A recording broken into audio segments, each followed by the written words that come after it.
Graça e paz da parte de Deus, nosso Pai, e do Senhor Jesus Cristo. Essa adoção do apóstolo Paulo, eu gosto muito dela, me sinto feliz em proferi-la, agradeço o convite para estar aqui, eu me sinto honrado por esse rico privilégio. É uma honra para mim ocupar esse púlpito e pregar nessa igreja com um pastor tão capaz como o pastor Cláudio e mais os pastores auxiliares também que estão aqui, né, todos hábeis, e assim eu ainda tenho o privilégio de estar aqui e me sinto honrado muitas vezes. Eu quero compartilhar com os irmãos, com essa amada igreja, essa linda igreja linda como o corpo de Cristo, e também igreja linda porque expressa essa beleza com as obras materiais, com esse templo tão bonito, tão espaçoso, sempre tão bem decorado, ornamentado e tudo feito para glorificar e bendizer o nome do Senhor Jesus, que realmente sempre merece o nosso melhor. Eu me lembro sempre de um hino muito antigo, não sei se alguém aqui vai lembrar dele, né? Também não é para a gente cantar não, é só porque um pedacinho dele falava bem assim: dá o teu melhor para o mestre. Alguém lembra desse hino? Não é para cantar não, você pode dizer se lembra ou não, né? Tinha as estrofes ali que eram cantadas, e aí uma parte do coro então falava isso: dá o teu melhor para o mestre. Eu gravei esse pedacinho, né? E eu parabenizo a essa igreja, que tem se preocupado em sempre dar o melhor para o mestre. O mestre fica feliz. A gente vê na palavra de Deus que ele recebeu todo tipo de adoração que ofereceram a ele, coração sincero. E ali quando aquela mulher, né, João 12 fala que foi Maria, né, derramou aquele perfume de alto valor sobre ele, então ele falou que o feito dela ia ser divulgado, né, em todo lugar que o evangelho fosse pregado. E aquela mulher foi criticada porque deu o melhor dela para o mestre, mas Jesus recebeu e a honrou também, dizendo que ela seria falada onde quer que o evangelho fosse pregado. Então essa igreja aqui também está agradando ao Senhor, sempre dando o melhor para o mestre. Amém? E esse amém não foi muito bom não, hein? Amém? Amém. Vamos ler então, para compartilhar esse texto, esse tema: 6 dias de clamor por 6 meses de bênçãos, né? E eu quero compartilhar então o texto de Filipenses capítulo 4, versos 6 e 7.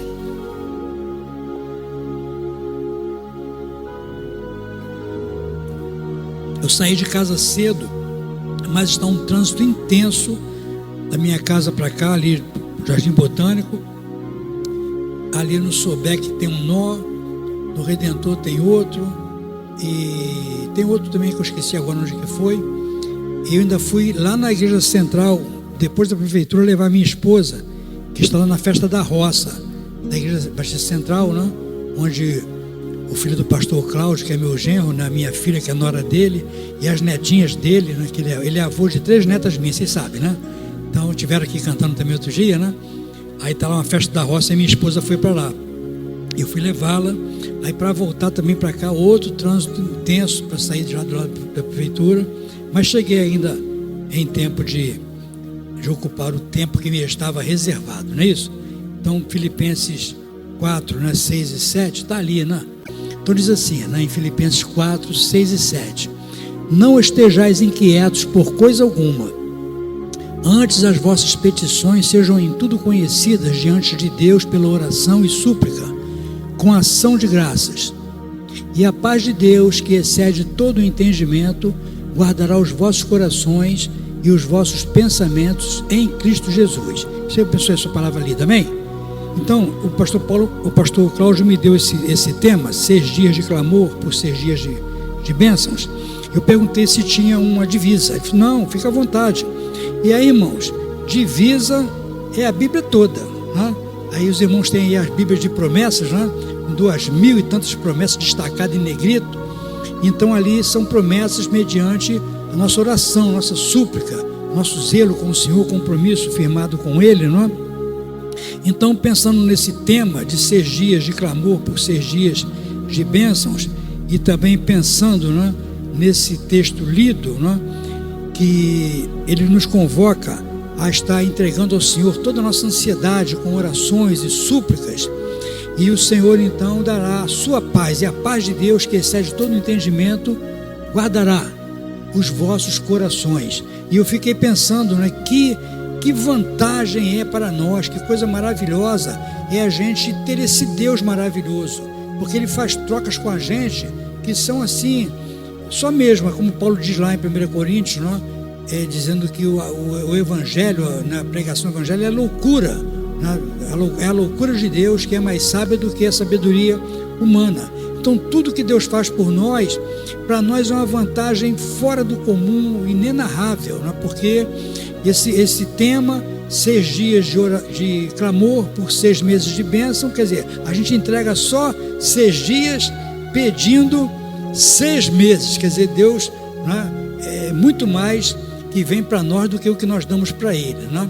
E esse texto também de Filipenses, a gente entrega para Deus nossas ansiedades, nossas dificuldades, nossos problemas, né? Tem um outro hino que fala para a gente colocar, né, aos pés de Jesus o nosso fardo, que Ele quer carregar o nosso fardo, e como carregou realmente na cruz, e continua carregando em todo o tempo, nos socorrendo. E eu pensando, que maravilha é servir a esse Deus maravilhoso, a esse Deus de bondade, esse Deus de misericórdia, de amor infinitos, que sempre tem o melhor para nós e sempre nos dá, como diz lá em Efésios 4:20, nos dá muito mais do que pedimos ou pensamos. Aí me vem à mente o texto de Isaías 58, que ele ali fala sobre o nosso proceder, de a gente soltar a ligadura dos presos, proclamar a justiça, a verdade, não é? Então, antes que a palavra chegue à nossa boca, já estará respondendo e nos cercando com as suas bênçãos, muito mais do que a gente pretenda, do que a gente possa imaginar. Então esse Deus maravilhoso, que realmente eu anotei aqui, Efésios 4:20, poderoso para fazer muito mais, abundantemente, além do que pedimos ou pensamos. Então, nesses 6 dias de clamor, como o pastor Cláudio disse, estamos no 6º dia, então os irmãos já estão super, né, abundados, né, de bênçãos que Deus tem derramado sobre vocês, e elas estão a caminho ainda, se não tiverem chegado, porque Ele nos dá muito mais do que pedimos ou pensamos. Você crê que Deus já está providenciando o que você tem pedido nesses dias anteriores? Amém? Amém. Hoje também, amém? Amém, né? Ele está pronto a dar, Ele está pronto a ajudar, está pronto a socorrer, e Ele sempre vai muito além do que nós pedimos ou pensamos. Então, 6 dias de clamor por 6 meses de bênção. Então, em primeiro lugar, vivendo em total dependência de Deus. Ele quer que nós dependamos dEle. Eu acho interessante que os textos bíblicos, né, quando falam de órfãos, né, e fala de viúvas, quer dizer, o autor bíblico, o escritor bíblico, né, falando ungido pelo Espírito Santo, ele usa assim as coisas frágeis, as coisas que não têm realmente poder, não têm condição, embora que as viúvas de hoje, né, estão tudo com boi na sombra, né, recebendo as suas aposentadorias, amém? E não está muito amém não, né? Mas então, naquele tempo não tinha esses amparos que se tem hoje, né? A pessoa até tem lá a história de Davi, que ele, lá em 1 Samuel capítulo 30, ele saiu para recuperar o prejuízo que teve com o ataque do inimigo, né? E achou então um homem que foi abandonado porque o seu dono o abandonou porque ele estava doente. Então, naquele tempo, as pessoas, enquanto estavam com saúde, com os pés bons, com as pernas boas, então trabalhavam e serviam, mas quando estavam assim já um tanto prejudicadas, eram abandonadas, entregues à sorte, abandonadas até no deserto, mesmo como esse homem o foi, né? Então, naquele tempo, as viúvas, né, e as pessoas que ficavam órfãs, as crianças que ficavam órfãs, ficavam realmente entregues à sorte, porque não tinha qualquer tipo de amparo de lado nenhum.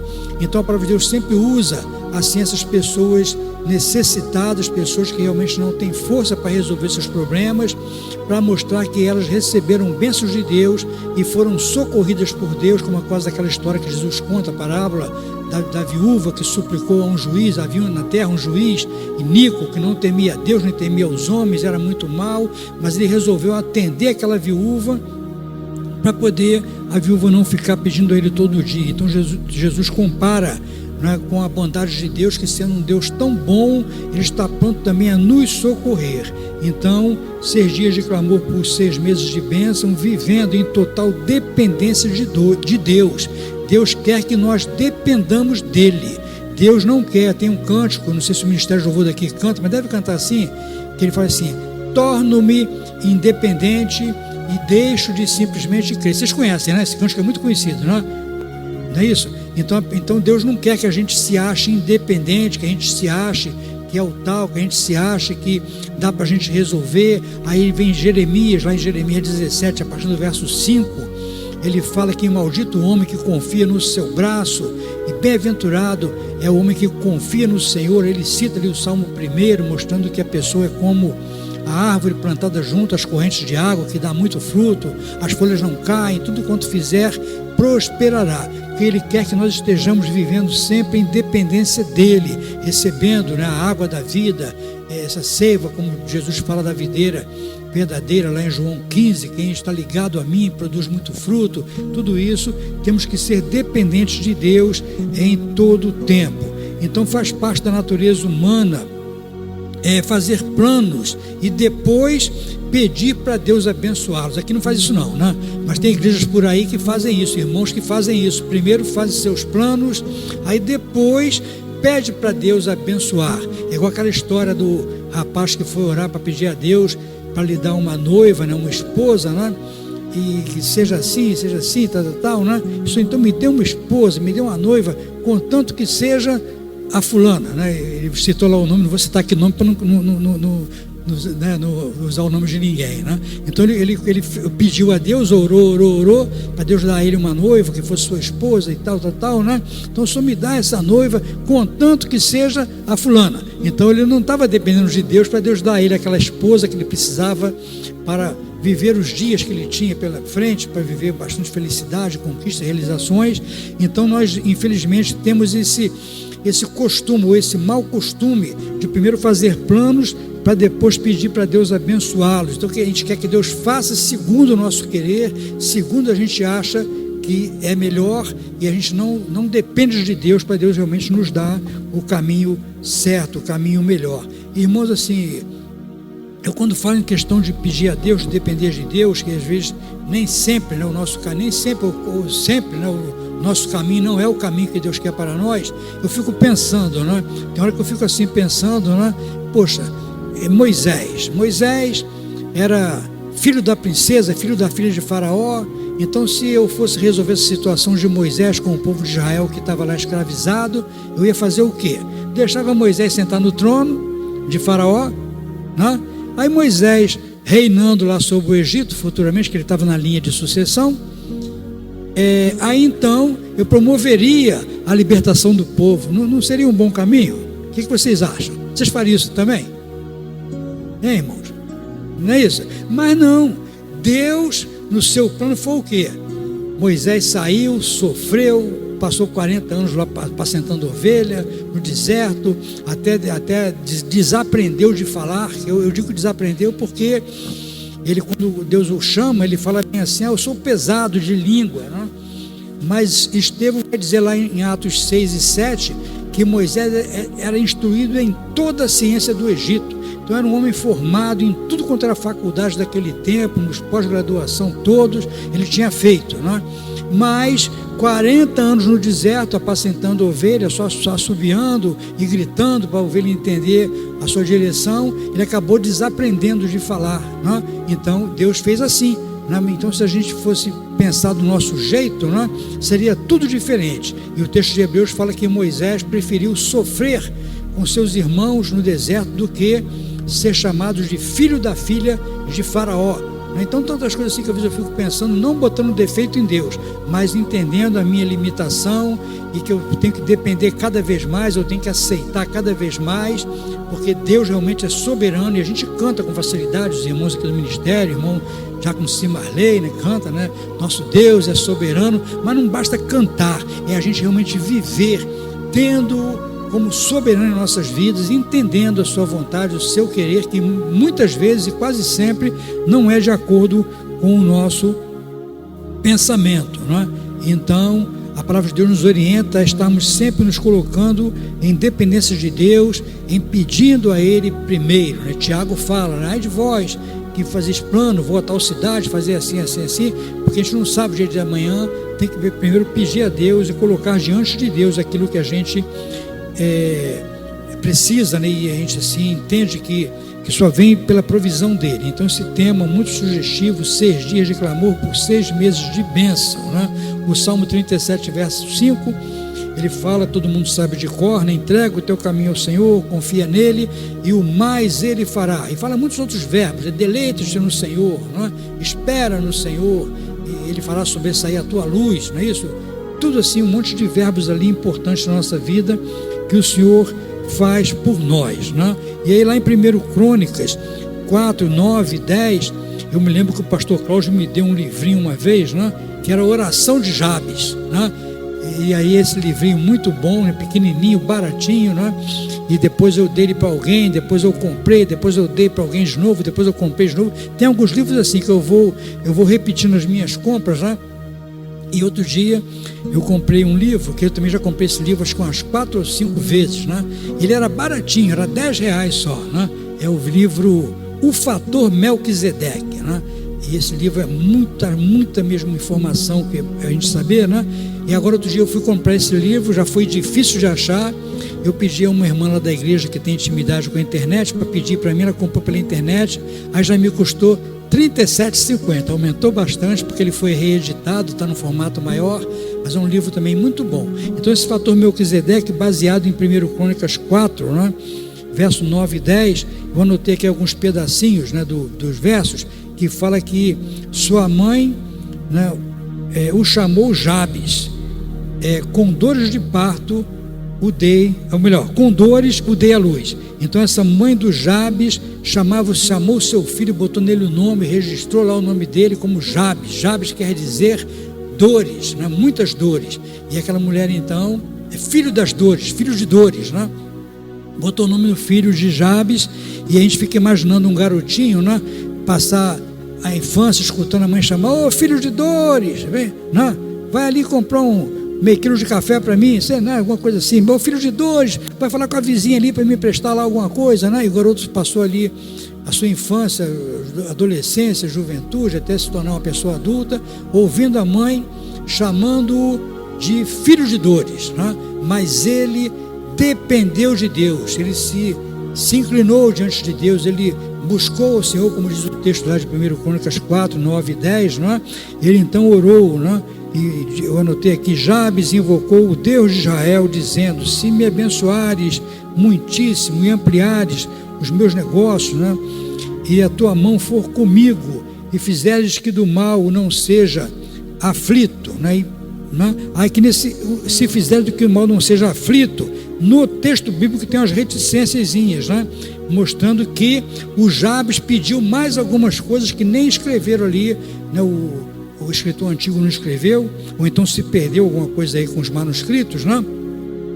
Indicando que Jabes pediu muito mais, né? E Deus lhe concedeu o que lhe tinha pedido, está no final do verso 10, né? Então Jabes é um exemplo também de dependência de Deus, um exemplo de confiar em Deus, um exemplo de clamar realmente ao Senhor, não se levar por palavras deprimentes, como ele passou a vida ouvindo que ele era filho de dores, né? De repente a gente ouve aí na rua pessoas falando com um filho, com alguém mais jovem, sem futuro, aí chama assim, como que uma palavra que abate, que desestimula a pessoa.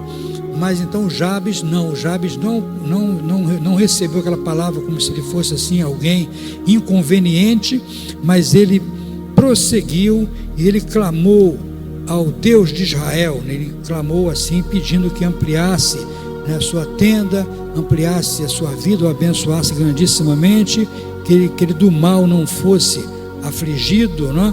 E assim ele prosperou, porque Deus lhe deu, né, muito mais do que ele tinha pedido. Deus lhe concedeu o que lhe tinha pedido, como diz o texto bíblico.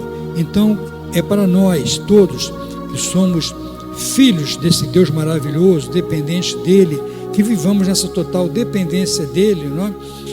Porque sabendo que ele nos dá sempre muito mais do que a gente pretende, como já citei o texto de Efésios e o texto também de Isaías e muitos outros textos em que Deus realmente declara a sua boa vontade para conosco, em nos socorrer em tudo, não é? E a palavra de Jesus em Mateus 7,7, também em Lucas, ele fala, não é? Pedi e dar-se-vos-á, é isso? Batei e abrir-se-vos-á, buscai e achareis, porque quem pede recebe, quem busca acha. Mas o que eu falei? Quem bate se lhe abre, isso aí, né? Então Jesus garantiu isso. E tem mais aquele monte de história que ele conta ali do pai, que um filho pede pão, o pai não dá pedra, né? E se pedir peixe, não dá uma cobra. Então vós que sois maus, sabeis dar boas coisas aos vossos filhos, quanto mais o vosso Pai que está no céu dará boas coisas àqueles que lhe as pedirem. Então, irmãos, nosso Deus, Ele quer que nós estejamos realmente pedindo a Ele e declarando nossa dependência dEle, porque isso soa, né, no mundo espiritual, pelo lado do nosso Deus, que nos socorre em tudo. A palavra de Deus diz em Hebreus que os anjos são ministros de Deus a favor, né, dos seus servos, seus servos, seus filhos. Então Deus vai liberando ordem para aquele anjo, né, para estar levando essa bênção, aquela outra bênção, muito mais do que se pediu, para nós, onde quer que nós estejamos, e nos socorre em todo o tempo, né? Quando eu falei onde quer que nós estejamos, eu lembrei do Jonas no ventre do peixe. Então Jonas clamou ali, né, pela bênção de Deus, e Deus ouviu Jonas no ventre do peixe, e Jonas foi socorrido. Vocês sabem a história toda, né? Então assim, a gente tem exemplos incontáveis na palavra de Deus, mostrando que precisamos declarar nossa dependência de Deus. E essa dependência nossa, ela soa no mundo espiritual pelo lado do mal também, que os demônios, os seres espirituais da maldade vão estar vendo que a gente está ali na dependência de Deus. Então eles nem ousam se levantar contra nós, nem ousam movimentar qualquer coisa contra nós, porque estão vendo que a gente está ali sob a provisão, a proteção do Deus maravilhoso, do Deus que realmente tem prazer em cuidar. Eu não sei se eu já falei aqui, né, porque tem coisas que eu até sou repetitivo, sabe? Eu me lembro quando eu era rapazinho, né? Eu, o pastor Cláudio, a gente viveu no tempo da ditadura, né? Então a gente era rapazinho desde 64, né? Eu devia ter meus 10 ou 11 anos por aí, e até 84, né? 84, 85, por aí. Então, qual era o sonho da gente rapazinho? Era a gente ter um certificado de alistamento militar, porque naquele tempo a polícia vinha com uma patrulhinha e mais 1, 2 ou 3 ônibus atrás, recolhendo pessoas que estavam na rua, né? Ninguém que lembra disso, né? Só o pastor Cláudio e eu, né? É isso? E aí o pessoal pegava uma vadiagem, era 3 dias de cadeia só porque estava na rua sem carteira de trabalho ou sem um documento que provasse, né, que era estudante, né? Ou um certificado militar. E aí a nossa ideia era de que com aquele certificado de alistamento, né, e posteriormente com certificado de reservista, e no caso de alistamento, a gente só por ter se alistado no exército, ou numa força militar, aeronáutica, marinha, né, já a polícia não tinha mais poder sobre a gente. Vocês sabem disso, né? Sabe mais do que eu, não sabe? Tem militar aqui? Não? O pessoal está acanhado, está com vergonha de mim. O que aconteceu? Né? Então, mas a gente com alistamento militar naquele tempo, acho que até hoje, né? Então a polícia não pode prender um rapazinho de 17 anos, 18, que está com alistamento militar, porque ele tem que chamar, né, o exército para poder entregar aquele garoto na mão do exército, né? Então pensa bem, nós alistados, né, no livro da vida, alistados como filhos e filhas de Deus, então o mundo espiritual respeita, sabe que não pode mexer com a gente. Nós estamos sob os cuidados daquele que é maior, daquele que é o soberano, que está acima de tudo e de todos. Amém, irmãos? Amém? Você crê assim? Amém? Amém? Se você não crê assim, você se propõe a crer desse jeito daqui para frente, amém? Amém? Esses amém estão me convencendo não, né? Mas tá bom, vocês estão assim meio sem entender muito bem, não é isso? Então, irmãos, clamar ao Senhor, né? Então, 6 dias de clamor por 6 meses de bênção, né? Então, clamar ao Senhor e depois seguir com confiança, né? Porque Ele disse, né, repetidas vezes: estou contigo, estou convosco. Vocês conhecem na Bíblia, então lá em Josué, né, 1:9, em Isaías está repleto dessas palavras, Salmos então nem se conta, o tempo todo o Senhor declarando a sua presença conosco. Depois vem Jesus em Mateus 28, 19 e 20, que ele fala: e eis que estou convosco todos os dias até a consumação dos séculos. Então o Senhor está conosco. Então, em segundo lugar, né, 6 dias de clamor por 6 meses de bênçãos, em total comunhão com Ele, né? Dependência dEle, comunhão com Ele, né? Então pensar constantemente no Senhor, né? E no modo de vida que nós estamos vivendo, se está sendo agradável a Ele, né? Então clamar a Ele, né? Sabendo que Ele prometeu, né? Então em todo o tempo, como está lá em 2 Crônicas 7, né, a gente sabe muito bem o 14, né, que fala: se meu povo se chama pelo meu nome, se humilhar e orar, e buscar a minha face, e se converter dos seus maus caminhos, então ouvirei do céu, perdoarei os seus pecados, e sararei a sua terra, né?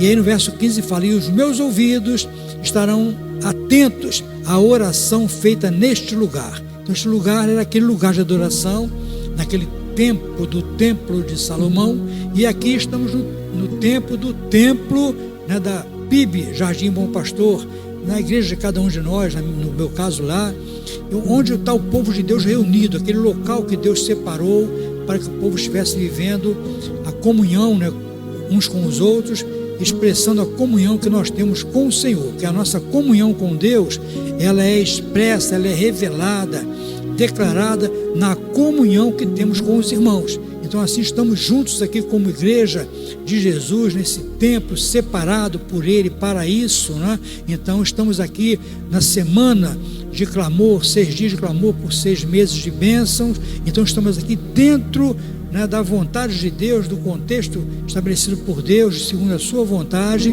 reunidos neste lugar que é o lugar de adoração, de oração, de proclamação. Tudo porque Deus preparou realmente esse espaço aqui para estarmos aqui como igreja sua, como família sua. Então, em todo o tempo, vivendo em comunhão com Deus, não é isso? E sempre olhando para a nossa vida, se está sendo agradável a Ele, para que não haja qualquer tipo de impedimento nas nossas orações, para não se cumprir aquela segunda parte de Isaías 59, 1 e 2, que o profeta declara em nome do Senhor, não é? Que os meus ouvidos não estão surdos, para que não possa ouvir, nem as minhas mãos encolhidas, para que não possa salvar, né? Mas os vossos pecados é que fazem separação entre vós e o vosso Deus. E o profeta fala isso ao povo de Deus, não é? Então nós que somos povo de Deus, família de Deus, igreja do Senhor Jesus, não podemos permitir que haja qualquer tipo de prática em nossa vida que venha a impedir que nossas orações estejam subindo aos céus. E aí me vem à mente o texto de 1 Pedro 3,7, quando ali também a palavra de Deus recomenda, né, para que as mulheres, né, mas no caso dos maridos, né, estejamos vivendo bem, né, com as nossas esposas e honrando-as, né, como vaso mais fraco, e para que não sejam impedidas as vossas orações. Então nós maridos, né, e também as mulheres, vivendo realmente dentro do contexto estabelecido por Deus, né, em amor, em respeito, em compromisso de um para com o outro, né? E aí quando eu penso essas coisas também que não está aqui na mensagem, né, mas Deus vai lembrando no coração, Efésios 5:22 fala: vós mulheres estejam submissas aos vossos maridos, né? Mas quase não se fala no verso 21, que fala, vou ver lá em Efésios, fala, que é para a gente ter respeito um pelo outro, né? Então não fala que é só para um. Eu falei Efésios 5:21, né? 21. Sujeitando-vos uns aos outros no temor de Cristo, verso 21. Verso 22, as mulheres sejam submissas ao seu próprio marido como ao Senhor. Aí você já conhece as histórias do Face, né? Pastores que explicam melhor do que eu, né, sobre essa palavra submisso, né? Submisso, a mesma palavra usada para a mulher ser submissa ao marido, ser ajudadora, como diz lá em Gênesis, né? Falei uma adjutora que lhe seja idônea. Então a palavra que se aplica à mulher como ajudadora, no texto hebraico, é a mesma palavra que se aplica a Deus como sendo o nosso ajudador. Então o fato da mulher ser ajudadora ou ser submissa não está colocando a mulher numa posição inferior, mas está colocando ela numa parceria, numa atividade, né, em que ambos vão estar crescendo em sabedoria e em graça diante de Deus. E nessa palavra do verso 21, sujeitando-vos uns aos outros no temor de Cristo. Isso, eu não quero desviar da mensagem, mas Efésios 5, se for ali aplicar os conselhos da palavra de Deus, a gente vê que é muito mais, a exigência é muito maior para o homem do que para a mulher. Porque digo assim, a mulher ser submissa, a mulher amar, né, é uma coisa natural da mulher, a mulher ama naturalmente. Agora vai mandar o homem amar, né? Então o homem já é mais assim, esquisito nessas coisas assim. Então, mas aí manda que o homem então morra, se for preciso, no lugar da esposa, no lugar da família, como Cristo morreu pela sua igreja. Amém por aqui, irmãos? Tá? Não quero, deixa com o pastor Cláudio para explicar isso melhor depois para vocês, né? Como já assim o tem feito, né?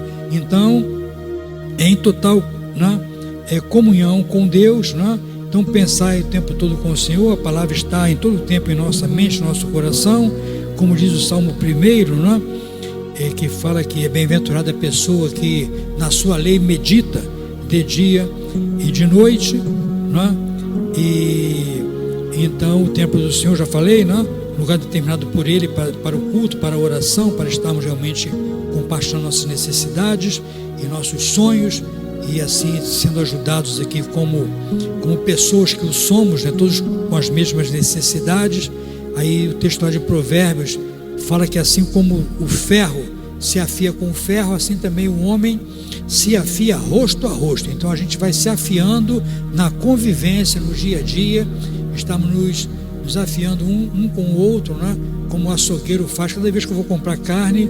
Quando eu compro carne, né, eu vejo o açougueiro pegar aquele ferro, né, amolar a faca, quer dizer, a faca de ferro amolando com uma barra de ferro, não é isso? Quer dizer, o ferro sendo afiado com o ferro. Então assim somos nós, mesma espécie de material, tanto físico quanto espiritual, nos afiando um ao outro, e assim estamos crescendo em graça. Aí, como diz lá em Efésios 4, né, até que todos cheguemos à estatura de varão perfeito. Essa é a vontade de Deus para nós, não é isso? Então assim, a nossa vivência aqui em comunhão expressa, né? Nossa comunhão com o Senhor que nos resgatou, né? E fez isso para que nós fôssemos seus adoradores, como Jesus fala em João 4:23, né? Que o Pai procura por adoradores que o adorem em espírito e em verdade, né? E então é a palavra viva agindo em nossos corações, nos dando a direção certa a ser seguida. E aí eu me lembro agora do texto lá de Efésios 2:19, que a palavra de Deus diz que agora não sois mais estrangeiros nem forasteiros, mas sois concidadãos dos santos e membros da família de Deus. Então a gente não está mais vivendo assim sem ter direção, sem saber para onde ir, mas estamos vivendo como cidadãos dos céus, né? Como fala, concidadãos, né? Então cidadãos junto com os cidadãos do céu. E aí me lembro a palavra do anjo lá que falou com João, quando João lá no capítulo 19 de Apocalipse se prostrou para adorar o anjo. Então o anjo falou assim: não me adore, eu sou um concidadão igual você. Aí mandou João olhar para o alto, adorar a Deus, e João então foi levado às alturas e viu ali os tronos, e viu o poder de Deus acima de todo o poder daquele tempo, acima do poder de Roma, do César malvado que governava naquele tempo. E assim então o anjo se declarou um concidadão do nosso irmão João, né, apóstolo de Jesus, que viveu há quase 2000 anos antes de nós, ou até cerca de 2000 anos, mais um pouquinho de 2000 anos, né, que certamente nasceu, é isso aí, 2000 anos e pouco, não é isso? Então, irmãos, ser dias de clamor, né, confiados na sua palavra, que declara, né,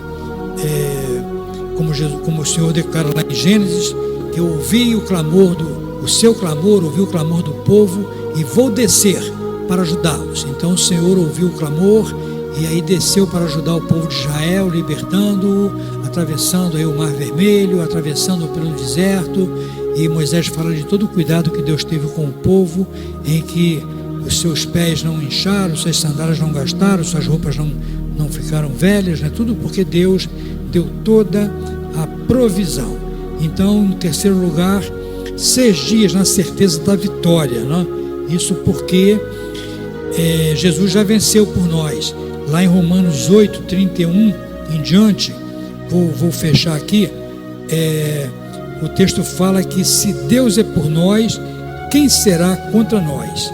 E vai continuar falando, aquele que nem mesmo o seu próprio filho poupou, antes o entregou por nós, como não nos dará com ele todas as coisas? Aí vai falando mais algumas coisas, e depois fala que nem a altura, nem a largura, nem a profundidade, nem a altura, não é isso? Nem as coisas desse século, nem do vindouro, nem a morte, nem a vida, nos podem separar do amor de Deus que está em Cristo Jesus, né? Então nós somos mais que vencedores por aquele que nos amou. E se formos lá para 1 Coríntios capítulo 15, Paulo descreve ali toda a vitória de Jesus sobre a morte, e fala ali dele sendo o segundo Adão que desceu do céu, e convoca a sua igreja, a nós que temos a semelhança do Adão da terra, precisamos também ter a semelhança do Adão do céu, que é o Adão espiritual, é o Adão que é Jesus, o segundo Adão que desceu do céu e é do céu, e quer que estejamos com ele no céu, se cumprindo o que está lá em João 14, quando ele diz que eu voltarei, vos buscarei e vos levarei para que onde eu estiver, estejais vós também. Que assim esta igreja, que todos nós vivamos essa vida de busca do Senhor, de clamar por Ele em todo o tempo, realmente sabendo que as suas bênçãos são multiplicadas, né? E Ele vai nos dar então muito mais do que nós temos pedido ou pensado. Que o Senhor então abençoe essa palavra no seu coração. Você pode dizer amém? Amém.